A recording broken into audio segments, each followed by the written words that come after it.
He goes, present your bodies as a living and holy sacrifice. When I was a brand new convert, one of my dear friends was talking to Leonard Ravenhill, the old English revivalist, and said, Brother Paul's really been struggling with some things. I was a brand new believer, just a year or two old. Leonard Ravenhill sent me a tract, and the tract said, others can, you cannot.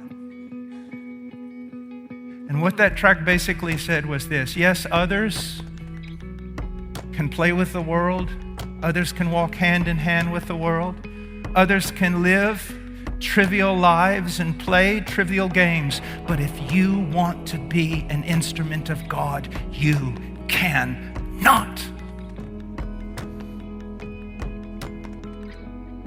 The Christian life does not begin with what you do, it begins with what you don't do. Because if you don't turn away from some things, it doesn't matter what you do on the other side.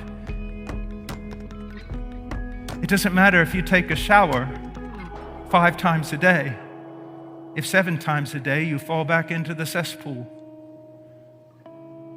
We are a people called by God. Do you see that? We have been called out of this world, out of its moral filth, out of its moral decay. We have been called out of its trivial, the trivial that it does. Playing with marbles, wasting its life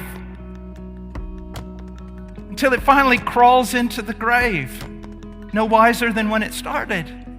You've been called out to serve Him.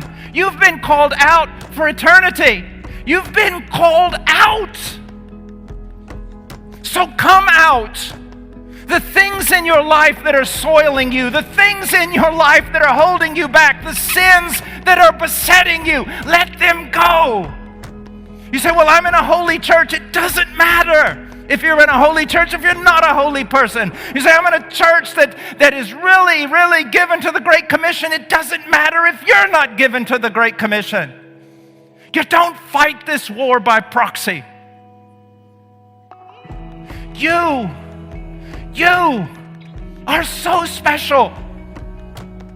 You have a place.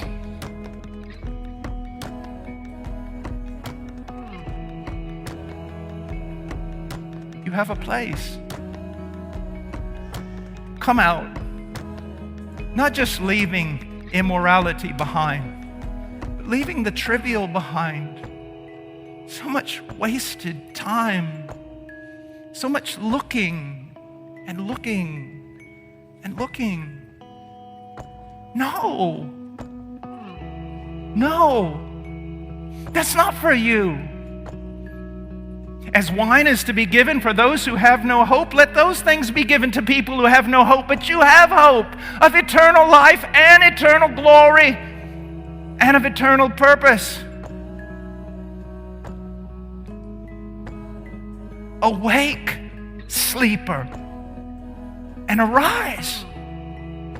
Come out from among them. He has called you to be sons and daughters. You were born in Zion. Your name is inscribed in the book. Come out and join forces with those who labor, with those who suffer, with those who cry, with those who fight.